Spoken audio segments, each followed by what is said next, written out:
Psycho কিলারের গল্প নিয়ে সিনেমাটি। একজন সাইকো কিলার মেয়েদের মেরে তার মাংস খেতেই পছন্দ করত।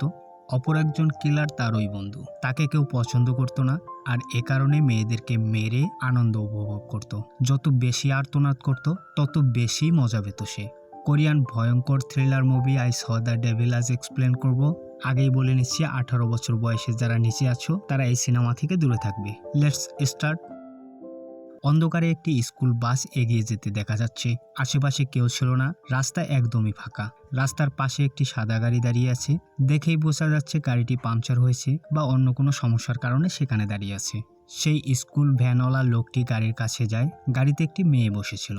তার বাগদত্তা স্বামী সোহুনের সাথে কথা বলতেছিল। সোহুন তাকে মেকানিক ডাকার পরামর্শ দেয়। এই স্কুল বাস থেকে নেমে আসা লোকটি মেয়েটিকে জিজ্ঞেস করে সাহায্য লাগবে কিনা। মেয়েটি না করা সত্ত্বেও সে গাড়ি ঠিক করার জন্য পিছনে যায়। এদিকে সোহুন তাকে সাবধান করে গাড়ি থেকে যেন না নামে। সে এখানে বসেই মেকানিকের জন্য অপেক্ষা করে। একটু পর সেই লোকটি আবারও ফেরত আসে। বাইরে তুষারপাত হচ্ছিল। সেই লোকটি তাকে বলে, তোমার গাড়ি একদমই ঠিক হবে না, এটা বরফে ঢেকে গেছে। মেয়েটি তাকে ধন্যবাদ দিয়ে বলে সে মেকানিকের জন্য অপেক্ষা করবে এখানে। লোকটি সেখান থেকে চলে যায় তার গাড়িতে, কিন্তু গাড়ি আগাচ্ছে না, নড়াচড়াও করতেছে না। হঠাৎই হাতুড়ির আওয়াজ গাড়িতে মেয়েটির উপরে আক্রমণ করে বসে। মেয়েটিরও কোনো উপায় ছিল না, গাড়ির ভেতর থেকে বেরো হতে পারতেছে না। গাড়ির ভেতরে ঢুকে মেয়েটির মাথায় প্রচুর আঘাত করে। মেয়েটি অজ্ঞান হয়ে যায় সেখানে। এই লোকটি ছিল আমাদের গল্পের সাইকো কিলার, যে মেয়েদের অত্যাচার করার পর খুন করে মজা পেত। আর্তনাদ চিৎকার যত বেশি করত সে ততই বেশি মজা পেত। এক ধরনের সাইকোপ্যাথ। এই মেয়েটিকে টেনে হেঁচড়ে তার আস্তানায় নিয়ে যায়। টর্চার করার পর মেয়েটিকে যখন মারবে, এমন সময় সে মেয়েটি বলে, আমাকে ছেড়ে দাও প্লিজ, কারণ আমি প্রেগন্যান্ট। সাইকো কিলার তো তার কোনো কথাই শোনে না, বরং তার আর্তনাদ শুনে আরও বেশি মজা পেতে থাকে। সেই মেয়েটিকে টুকরো টুকরো করে বক্সে রাখে। মেয়েটির হাতে যে আংটিটি ছিল সেটা সেখানে পড়ে যায়। কিলার আংটিটির দিকে বেশি খেয়াল করে না। পরের দিন সকালে একটি ছেলে মাঠে খেলতে আসে। পলিথিনের মাঝে মানুষের কিছু নাড়িভুড়ি জাতীয় জিনিস পায়। পুলিশকে জানানোর পর দলবল বেঁধে পুলিশরা সবাই খুঁজতেছিল লাশ। গত রাত থেকেই তো মেয়েটি নিখোঁজ। তার বাবাও এসেছে সেখানে। তিনি একসময় ডিটেকটিভ ছিলেন, এখন অবসর জীবনযাপন করতেছেন। মুভির নায়ক অর্থাৎ সোহুন, সেই মেয়েটির বাগদত্তা স্বামী, সেও এখানে আসে। তিনিও ডিটেকটিভ। তার মুখ দিয়ে কোনো কথা বেরোচ্ছে না। এই তো কয়েকদিন হলো তাদের এঙ্গেজমেন্টের। অনেক খোঁজাখুঁজির পর সেই মেয়েটির মাথা খুঁজে পাওয়া যায়। সেটিকে ল্যাবে পাঠানো হয়। এরপর দেখা যায় সোহুন অফিস থেকে 2 সপ্তাহের ছুটি নেয়। তার বস বেশি ছুটি দিতে চাইলেও তিনি 2 সপ্তাহ চেয়ে নেন। সেদিন রাতে সোহুন তার বন্ধুর সাথে দেখা করে।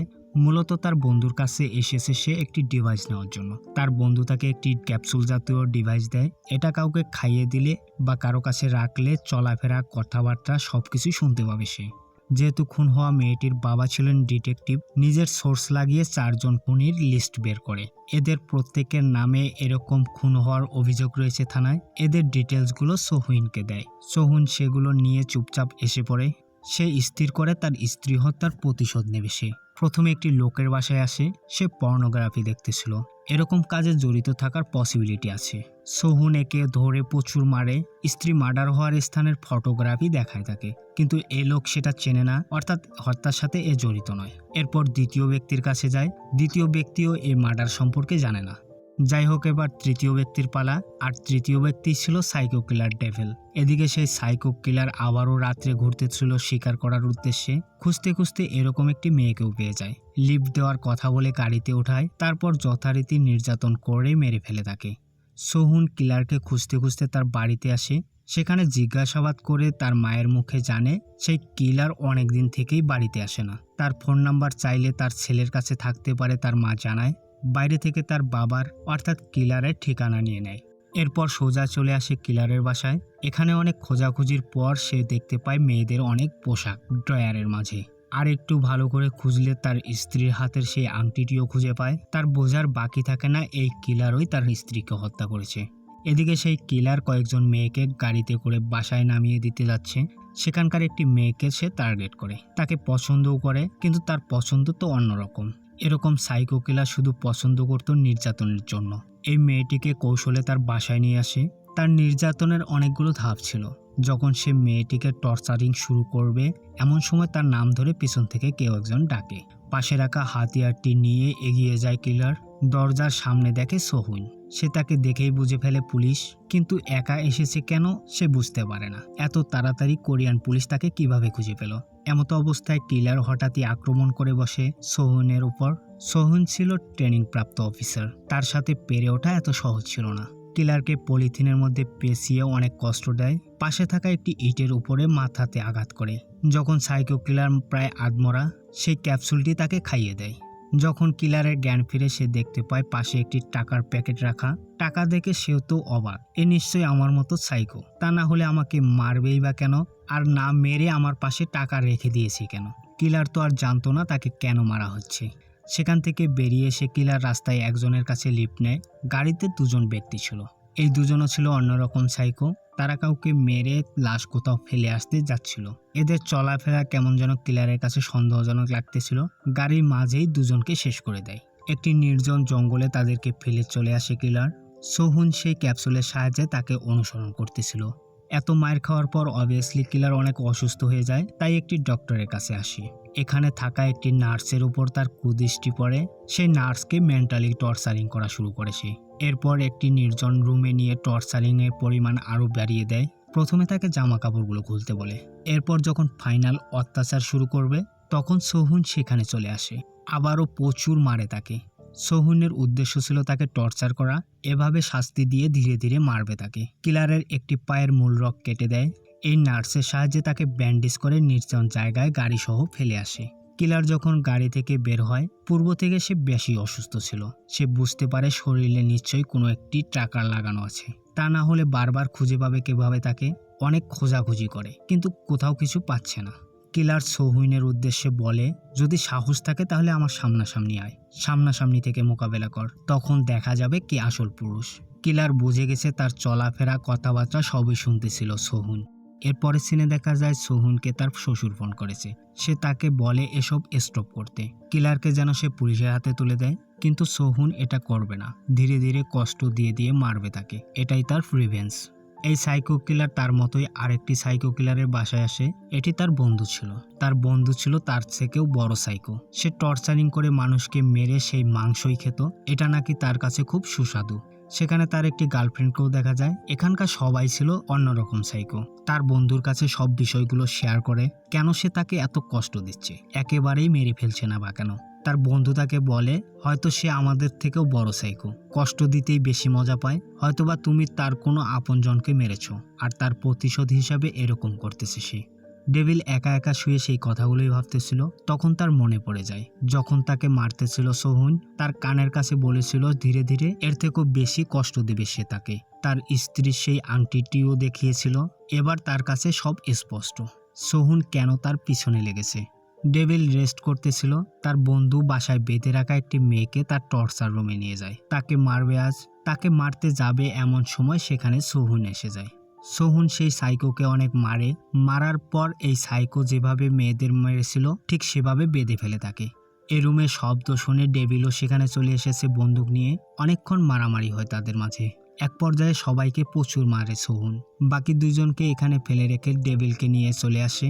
সকালে পুলিশ তাদের দুজনকে উদ্ধার করে। ডেভিলকে নিয়ে এসেছে সে চিকিৎসার জন্য। এ ব্যাপারে তার বন্ধু তাকে সাহায্য করতেছিল।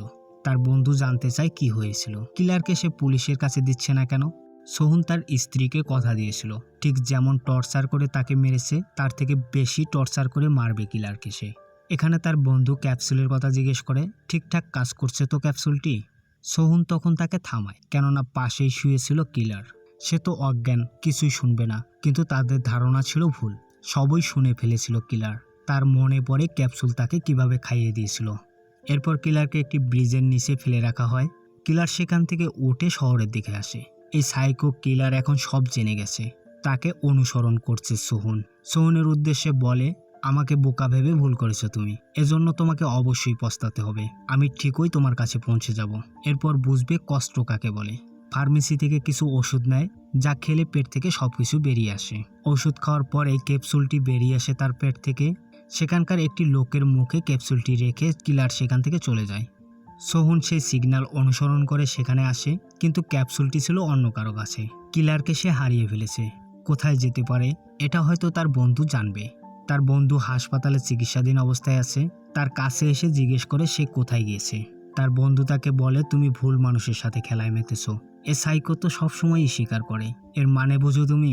প্রথমে তোমার ওয়াইফকে মেরেছে, এবার তার পরিবারের সবাইকে মারবে, তারপর নিজেকে পুলিশের হাতে তুলে দেবে, সব স্বীকার করে নেবে। ফাঁসি হলেও তার কোনো দুঃখ থাকবে না, তোমার কাছে ধরা দিবে না সে কখনো। এসব বলতেছিল আর হাসতেছিল। এটা দেখে সোহিনের সহ্যই হচ্ছিল না। সেই হসপিটালেই তাকে মেরে ফেলে আসে। বাইরে বেরিয়ে শ্বশুরকে ফোন করে, কিন্তু ততক্ষণে সাইকো কিলার বাসায় চলে এসেছে। সাইকো কিলারটি তার শ্বশুর এবং শালিকাকে নির্মমভাবে হত্যা করে। এরপর সে পুলিশের কাছে আত্মসমর্পণের জন্য একটি রোডের মাঝে গাড়ি থেকে নামে। পুলিশ তাকে ধরতে যাবে এমন সময় সোহুন সিলের মতো ছো দিয়ে তাকে নিয়ে যায় কিলারের সেই কিলিং আস্তানায় নিয়ে আসে। এখানে কিলারকে সেই পজিশনে বাঁধে যেখানে কিলার অন্য মেয়েদেরকে বেঁধে রাখত। সোহুনের টর্চারিংয়ের এক পর্যায়ে কিলার তার নিজের মৃত্যু কামনা করতেছিল, বারবার বলতেছিল আমাকে মেরে ফেলো। এটাই তো চাচ্ছিল সোহুন, তাকে কষ্ট দিতে। সোহুন ওপরে একটি ধারালো অস্ত্র দড়ির সাথে ভালো করে বাঁধে।